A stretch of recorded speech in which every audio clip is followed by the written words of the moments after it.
le foudroyant Joseph Kabila signe un retour spectaculaire, mais bien calculé et magistralement exécuté. Acte 1. Janvier 2025. Le président de la cellule de crise de son regroupement politique, le FCC, annonçait aux Congolais qu'il pouvait et devait compter avec Joseph Kabila, qu'il décrivait comme l'homme sage, à la parole rare, mais aux actions concrètes. Et ceci parce que l'homme n'avait pas pris sa retraite, mais plutôt un congé. Comme vœu pour l'année nouvelle, Raymond Tshibanda voulait que l'année 2025 soit celle de la fin du calvaire des populations congolaises, dans toute leur diversité, et de la renaissance définitive du Congo. Les initiés ont sûrement compris le message. Acte 2. Début février 2025.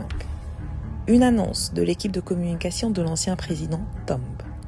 Le président Joseph Kabila aura désormais un compte sur la célèbre plateforme X.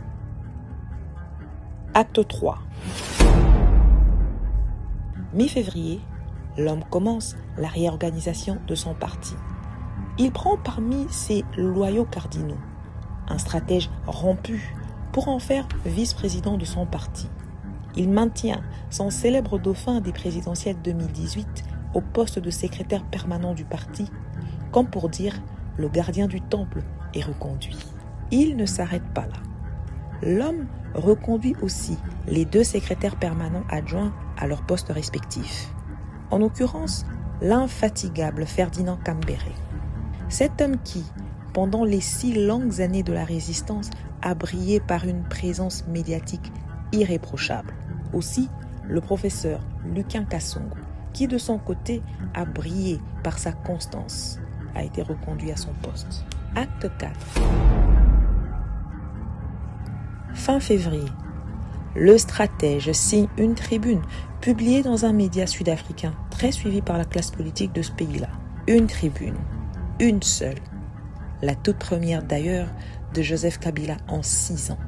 Les mots plus forts que le silence ont été trouvés pour interpeller les États membres de la SADC, principalement l'Afrique du Sud.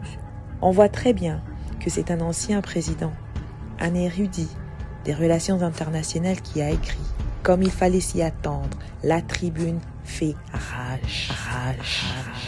À Kinshasa, c'est la débandade. Quant aux cardinaux du régime, chacun prend désormais sa direction. Du côté sud-africain et des États membres de la SADC, destinataires de cette tribune,